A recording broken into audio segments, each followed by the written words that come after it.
Hello everyone. पहले हम देख चुके हैं कि सीरी पोखाई को अपनी तरफ से मार डालती है और अपने गुंडों को कहती है कि इसकी लाश को ठिकाने लगा दो। अब जब वो लोग उसकी लाश को डिस्पोज करने की कोशिश कर रहे होते हैं तो उसी टाइम वहाँ से फानीन के आने की आवाज़ आती है। उसकी गाड़ी की आवाज़ सुनकर वो लोग भाग जाते हैं, लेकिन पोखाई मरा नहीं था। वो उसकी गाड़ी के सामने आ जाता है। ऑल्दो फानीन का वो दुश्मन बना हुआ था, लेकिन फिर भी वो उसकी जान बचाता है, उसे हॉस्पिटल ले जाता है। अब पोखाई को सब रियलाइज़ हो गया था। जिनके वो खिलाफ जा रहा था वही लोग उसे जान बचाने की कोशिश कर रहे थे। वो सबसे पहले तो अपनी मम्मी से माफ़ी मांगता है, जो हमेशा से बहुत अच्छी रही थी, लेकिन वो कब सेल्फिश हो गया, उनकी तरबियत का भी कोई ख्याल नहीं किया। उसे बहुत अफसोस था। और उसके बाद वो फानीन से भी अपोलोजाइज करता है। उसे लगता था कि मरने से पहले मुझे ज़रूर माफ़ कर देंगे। यहाँ पर काफ़ी इमोशनल सीन्स आते हैं।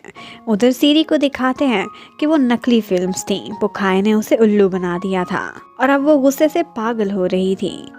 फ्लैशबैक में दिखाया जाता है कि पोखाई ने फानीन को सारा सच बता दिया था कि किस तरह से सीरी ने उसकी जान लेने की कोशिश की, क्योंकि उसके पास वीडियो टेप्स थी। और वो उसे ये भी बताता है कि सीरी प्रेग्नेंट भी है। लेकिन थोड़ी ही देर बाद ऑपरेशन थिएटर से पता चलता है कि पोखाई की डेथ हो गई है। अब अगले दिन जब ये न्यूज़पेपर में आती है तो सीरी के डैड तो सरप्राइज्ड नजर आते हैं, लेकिन सीरी ने तो खुद अपने हाथों से ये सब कुछ किया था। उसे ज़रा भी अफसोस नहीं हुआ था और ना ही वो हैरान थी। फानीन अभी इस दुख में से निकला भी नहीं था कि जब उसे ऑफिस इमरजेंसी में जाना पड़ता है तो पता चलता है कि सीरी ने सारे ऑफिस को नचवाया हुआ है। उनके सारे पुराने एम्प्लॉयज़ को वो निकाले जा रही है और प्रेसिडेंट होने की पावर्स को ज़्यादा ही इस्तेमाल कर रही है। वो फानीन को कहती है कि तुम कल ही मीडिया को बुलाओ और सबके सामने अनाउंस करो कि नीरा भाई का अगला प्रेसिडेंट कौन है। एक्चुअली ये सारा कुछ करा के वो फानीन को नीचा दिखाना चाहती थी और अपनी विक्ट्री दुनिया के सामने डिक्लेयर करना चाहती थी। फानीन अब टेंशन में आलिस के पास जाता है। उसके फ्रेंड्स भी वहाँ पर होते हैं। वो सारी की सारी सिचुएशन उनको क्लियर कर देता है। नॉन और लिन भी उनकी हेल्प करने का फैसला करते हैं, बल्कि हर तरह से वो फानीन का साथ देंगे। नॉन को पता था कि वो वीडियो फिल्म्स लेकर कौन से फोटोग्राफर के पास गया है। वो फौरन से वहाँ जाने का फैसला करता है और आलिस उस क्लिनिक जाती है जहाँ सीरी गई थी। वो फोटोग्राफर नॉन का जानने वाला था। वो उसको वही वीडियो फिल्म्स दे देता है, लेकिन उसी समय सीरी ने भी अपना एक बंदा उनके पीछे लगाया हुआ था। नॉन को ये बात रियलाइज हो गई थी।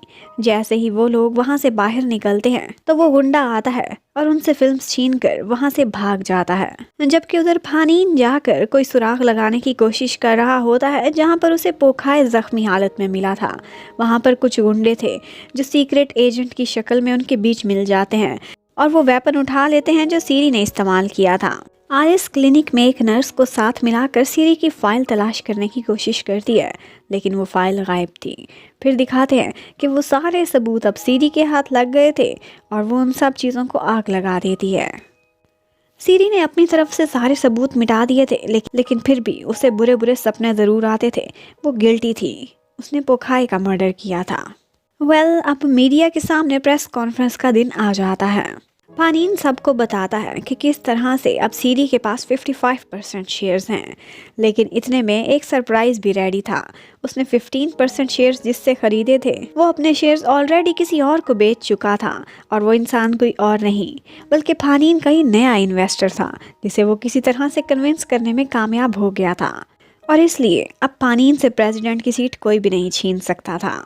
सीरी और उसके साथियों के लिए ये बहुत बड़ा सरप्राइज था। सिर्फ इतना ही नहीं, फानीन सबके सामने बताता है कि ये पोखाई की मर्डरर है। वो तो इनकार करती है कि मैं तो उसे जानती तक नहीं थी। इतने में नॉन और लिन सब में कुछ फोटोज डिस्ट्रीब्यूट करते हैं। ये वही फोटोज थी।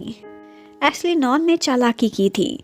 उसने खाली टेप्स उस गुंडे को पकड़ा दी थी और असली खुद छुपाई हुई थी। इतने में आलिस मीडिया के सामने उस नर्स को भी ले आती है, जो सबके सामने बताती है कि सीरी प्रेग्नेंट भी है। सीरी जिस तरह से फानीन को बदनाम करने की कोशिश कर रही थी, वो हर चीज पलटकर अब उस पर आ चुकी थी। और सिर्फ इतना ही नहीं था, बल्कि फानीन ने उस टाइम पर उस गुंडे को देख लिया था जो मर्डर वेपन वहाँ से छुपा कर ले जाने की कोशिश कर रहा था। वो वेपन उनके हाथ लग चुका था और उसके ऊपर सीरी के फिंगरप्रिंट्स भी थे। अब पुलिस बहुत आराम से आती है और सीरी को वहाँ से अरेस्ट करके ले जाने लगती है। अब सीरी रोने लगती है और अपने डैड से अलग से बात करने की एक रिक्वेस्ट करती है। लेकिन वो अभी भी टेढ़ी की टेढ़ी ही थी। वो अपने डैड को किसी तरह से मनाती है, उनकी गन अपने पर्स में रख के वहाँ से भागने की कोशिशों में लग जाती है। वहाँ से भागते भागते एक दफ़ा वो फानीन के डैड के सामने आती है। वो उसे पकड़कर पुलिस वालों को आवाज़ें लगाने लगते हैं। इतने में वहाँ पीट और आंटी भी पहुँच जाती हैं। अब सीरी ने गन निकाल ली थी और अपने दादा को बचाने के लिए पीट सामने आता है और पीट को बचाते बचाते आलिस गोली खा लेती है। अब फानीन तो एकदम परेशान होकर रोने लगा था, लेकिन सीरी वहाँ से भागने में कामयाब हो गई थी। पुलिस उसका पीछा कर रही थी और इसी भागम दौड़ी में उसका एक एक्सीडेंट हो जाता है और वो उसी एक्सीडेंट में मारी जाती है। उधर आलिस को अब सारे लोग हॉस्पिटल ले जाते हैं। हर कोई बहुत परेशान था क्योंकि वो ऑपरेशन थिएटर में थी। यहाँ पर पहली दफ़ा फानीन के डैड की आंखों में भी हमें आंसू नजर आते हैं। वो फानीन के सामने सब कुछ एक्सेप्ट करते हैं कि मैं बहुत जालिम था, मैंने बहुत सारी ज्यादतियाँ की हैं। आलिस को कभी एक्सेप्ट नहीं किया, मैं गलत था। आलिस का ऑपरेशन तो हो जाता है लेकिन वो होश में नहीं आती। लेकिन फानीन कहता है कि मैं हमेशा इसका इंतज़ार करूँगा जब तक ये कोमा से नहीं निकलती। और फिर फाइनली एक दिन आलिस को होश आ जाता है। उधर नॉन और लिन को भी दिखाते हैं। नॉन अब लिन को प्रपोज करता है और वो भी खुशी खुशी उसकी गर्लफ्रेंड बनने के लिए रेडी हो जाती है। जब आलिस को हॉस्पिटल से डिस्चार्ज किया जाता है तो वो सीधा उसे नीरा भाई के घर लेकर आता है। आलिस सरप्राइज थी, लेकिन एक्चुअली फानीन के डैड ने उसे इस घर की बहू के तौर पर स्वीकार कर ही लिया था। पीट भी उससे मिलता है और उसे पीट लव्स यू मम्मी कहता है। फानीन के डैड उस एग्रीमेंट को फाड़ देते हैं और कहते हैं कि अब तुम इसी घर में रहोगी अपने बेटे के साथ। फिर एक दफा मौका पाकर फानीन पीट को सच सच सब बता देता है कि तुम्हारा डैड मेरा भाई नहीं बल्कि मैं ही हूँ। पीट हैरान हुआ था लेकिन वो बहुत खुश भी था क्योंकि उसकी मम्मी भी जिंदा थी और उसके डैड भी। इससे बढ़कर उसे क्या चाहिए था। वो खुशी खुशी उन दोनों को हक कर लेता है। और फिर थोड़े दिनों बाद वो दोनों उसी बीच पर जाते हैं जहाँ से उनकी बहुत सारी यादें जुड़ी हुई थी। आलिस वहाँ पर एक जबरदस्ती पेंटिंग भी बनाती है और जिसके बाद फानीन उसे प्रपोज करता है। ये रिंग उसने बहुत सालों पहले आलिस के लिए ही ली थी, लेकिन उसे तब अंदाजा नहीं था कि उसे 7-8 साल बाद ही पहना पाएगा। उसके बाद यहाँ पर एक किसिंग सीन आता है और एक हैप्पी फैमिली के साथ हमें दिखाते हैं कि इस ड्रामे की एंडिंग हो जाती है। Thank you for watching. Stay connected. Bye bye.